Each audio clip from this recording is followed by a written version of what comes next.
Okay, so first a little bit of a tour of my home gym as it is currently set up, and then I'm going to ask some questions. So we'll start over here.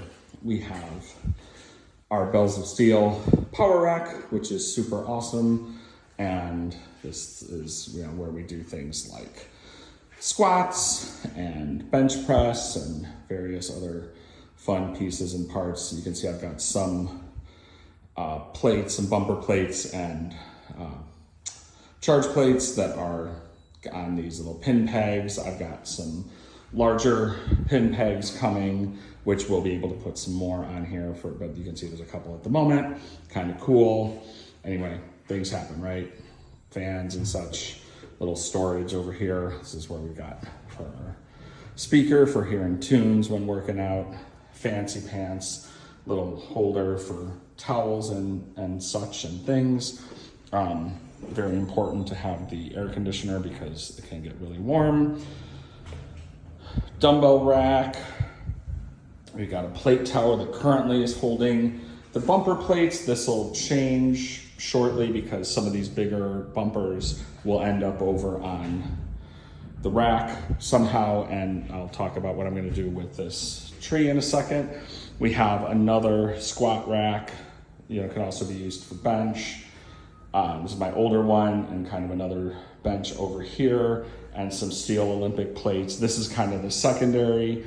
I have this set up so that if, for example, one of the kids wants to work out at the same time as I do, we're not fighting over the rack or the bench. And then I also have my Peloton, and here we've got our resistance bands and things and the stuff for my pulley system, blah, blah, blah. Okay, cool. So let's talk about the thing we're trying to figure out. So recently, also, by the way, this is in my garage. This other side here where we don't have the horse stall mats is where the car would normally go.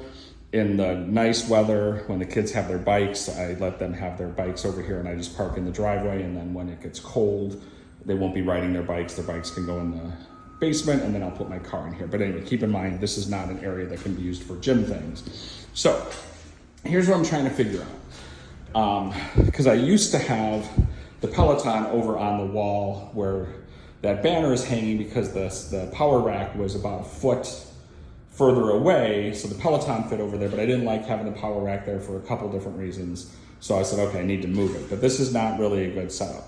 So I'm trying to figure out what's gonna be my most ideal layout here. What I'm thinking I'm gonna do, number one, so this dumbbell rack can move over a foot and a half, can get closer to the air conditioner, which means that I can also move this plate tree over. By the way, so when I move these bumpers onto that, these plates will probably go on that plate tree, because then we don't really, because the squat stand is not a really great way to have them set up. They're not super accessible to get at when you need them. Anyway, so what I'm trying to figure out is we could keep this where it is, and then, the Peloton can kind of come over to the side a little bit, come a little bit further up. That might fit over there. But I'm also just trying to figure out if there's a whole other situation, a whole other way to possibly lay this out. The other thing I've been thinking about is, so right here is where I do like deadlifts and like barbell rows. But it's also could be theoretically possible to kind of set up a little bit more of a deadlift area, like here, put some crash pads for it or something like that. Not necessary, but might be just a way to sort of mix things up a little bit. I also haven't deadlifted since I moved the rack over, but that's not a big deal. So anyway, the point is, so this guy could move. I don't want to move him too close because you need to keep, area for where those things go. So anyway, open to suggestions, but also hope you enjoyed this mini tour of my home gym.